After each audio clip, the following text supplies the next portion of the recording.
What's guys? Welcome back to the Football Rap Show. I'm your host, Rai. Wanted to get into a little bit of the transfers that we had over the summer. Wanted to go through a few of them. Which way am I pointing? I will get used to this sooner or later. But yeah, these are the names that I wanted to talk about on the headlines. So I wanted to start off with Hugo Ekitike. What a phenomenal signing this man has been. I don't know what he's doing with his hair at the moment. He's obviously at that certain age group. He's going through a phase, trying to be Eminem on the field or something. I don't know. But yeah, regardless of what he's doing with his hair, what he's doing on the pitch speaks massive, massive volumes. And I think that Liverpool are going to have such a massive headache on their hands when Alexander Isak comes back, because I don't think you can drop Ekitike for Isak. I'm going to say it right now. Yes, Isak is phenomenal when he is fit and firing, but Hugo Ekitike has just been something else. They're going to have to find a way of playing both of them. I can't drop one and I can't drop the other. This is for a Liverpool perspective, this is a brilliant, brilliant headache to have. I think whoever the manager's going to be, whether it's Arne Slot or if they bring someone else new in, that's such a good headache to have. You literally just say to them, listen, it's one of you. You make my mind up on who it is, by the way you train, by the way you play. Go and compete. And I think that builds real good competition in a squad. And look, Liverpool, I think they're 3 points behind Man United at the moment in the top 4 race. So they're still there or thereabouts. They're still in a shot for Champions League. I said in a previous video I didn't think they'd get it. But watching Man United against West Ham, we'll save that for another day. But yeah, mental. But yeah, Hugo Ekitike, absolutely phenomenal player. I wanted to rate each signing out of 10. And I think so far, I'll knock him down 2 points. I know it's not his fault, but 2 points just because they paid a lot of money for him. And they also paid a lot of money for Isak as well. But Ekitike, I'll give him a 8.5 out of 10. I think he's been brilliant. I think he's going to continue to be brilliant. And he's going to grow and he's going to become an absolute monster. He's already a monster. But he's going to be such an influential player for Liverpool. I can see it. I can see it. Victor Gyökeres. Yeah, Mr. Hair Flicking. Yeah, people was mugging him off. I see a lot of Arsenal fans saying he's a professional hair flicker or whatever they was calling him. Give him time. I've been saying it. Victor Gyökeres is going to be a goal machine. I think at the moment he's finding his feet. He's just come into a team that's got a lot of pressure on them.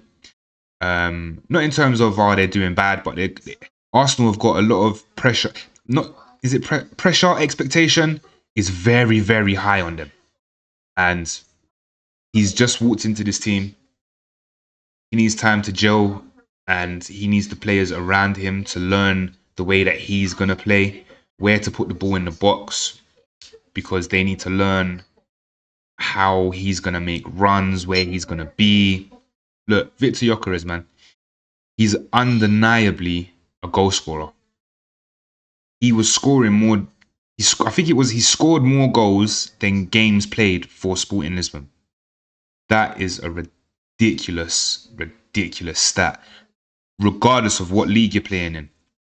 I get it. A lot of people are going to say, oh, but it's the Portuguese league. It's not as competitive as Premier League. I get it.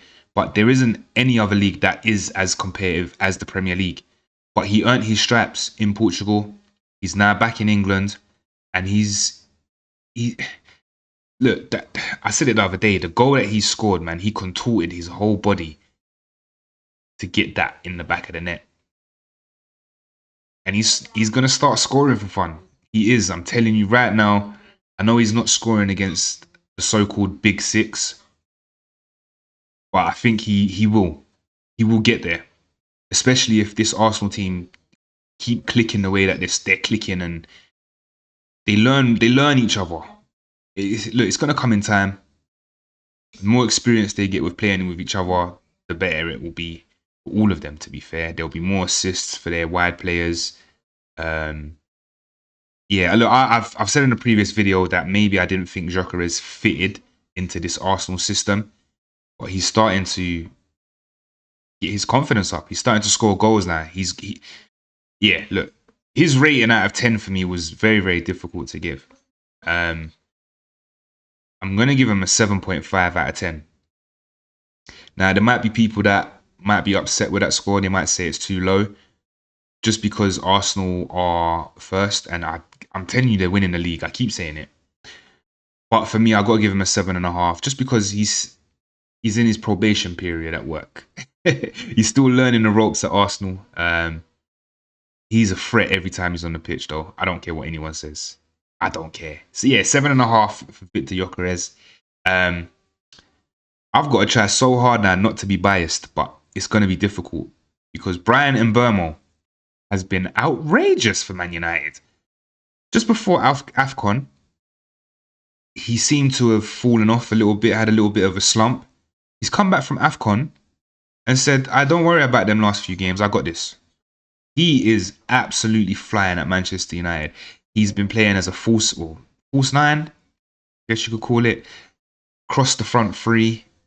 I don't even know how to explain it. He's been playing as Man United striker. He's not even a striker. But his composure on the ball to be finishing the chances that he's had, unreal. Unreal. I would like to see him play more on the right wing. I know we have Amad Diallo, but I think, again, like I said with the Hugo Ekitike and Alexander Isak, I think there needs to be competition for places. And Bryan Mbeumo should be in competition with Amad Diallo, and they should be, whoever is training better gets the nod. Whoever's running on a good form gets the nod, and they should play. For me, Bryan Mbeumo, I've got to give him an 8. I think that's fair. I do think that's fair. I think we overpaid probably a little bit. I think 60 million was probably right. I think it's after payment plans and all that, it goes to like 71 million. But I think 60 million probably would have been right for him. Same as Cunha, but Cunha was on a release clause. But yeah, Bryan Mbeumo, I give him a solid 8 out of 10. Solid 8 out of 10. Jaoa Pedro. I feel like Jaoa Pedro could genuinely be the main man at Chelsea. I think he's a really, really good player. I think he's an absolute baller. Let me just say it as it is. I think he's a baller. Yeah? Jaoa Pedro. I think he just needs to be... I don't even know what I would even say. I would build a team around him and Cole Palmer. Enzo Fernandez, you need to stop with your up and down consistency. Like, you have mood swings, man. I don't know what's going on with you. But yeah, Jaoa Pedro, honestly, I'll give him an 8.5. He came from a kind of, I don't even want to say, he come from like a relegation team. And he stepped into Chelsea and hasn't missed a step. He just seemed like he was ready. And I thought maybe that the step up to Chelsea might be too much for him. But he's taking it in his stride. Jaoa Pedro. Yeah, solid, man. Solid. Wow, what did I say? 8.5. 8.5 out of 10. I think that's fair for Jaoa Pedro. I'll go with an 8.5 out of 10 for him. Mr. Donnarumma. He's come in, and for so long, the Premier League has had David De Gea, Ederson, and what's Alisson? They was the front three for goalkeepers. Donnarumma's come in and said, "Hey, you lot, get out of here, man. It's my time." GG Donnarumma. 26 million from PSG as someone who's just won the Champions League. Man City, I hate you so much, but this is a diamond signing, man. Donnarumma, I've got to give him a 9 out of 10. I've got to give him a 9 out of 10. I have to, because he's come in and just, this is my goal. He's a good shot stopper. He's been essential in playing out from the back. He's just, yeah, he's all around. Is he better than Alisson? I'm going to do a poll on this. Yeah? I'm going to do a poll on it. Donnarumma versus Alisson. Or I might do a breakdown video. I've got to do something because, yeah, I don't know.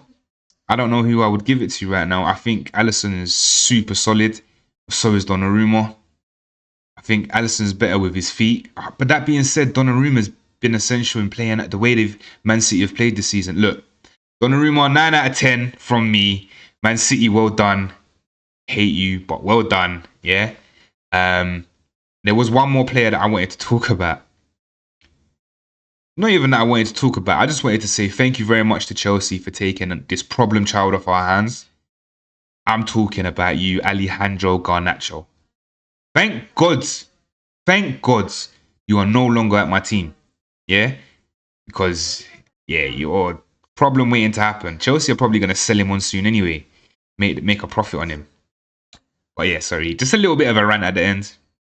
Anyway, make sure you're hitting the like button. Make sure you're subscribing. Do me a favor, drop a comment. Let me know. Donnarumma or Alisson? Who would you take at your team right now? And we'll come back and we'll get into that. Anyway, have a good one. Peace.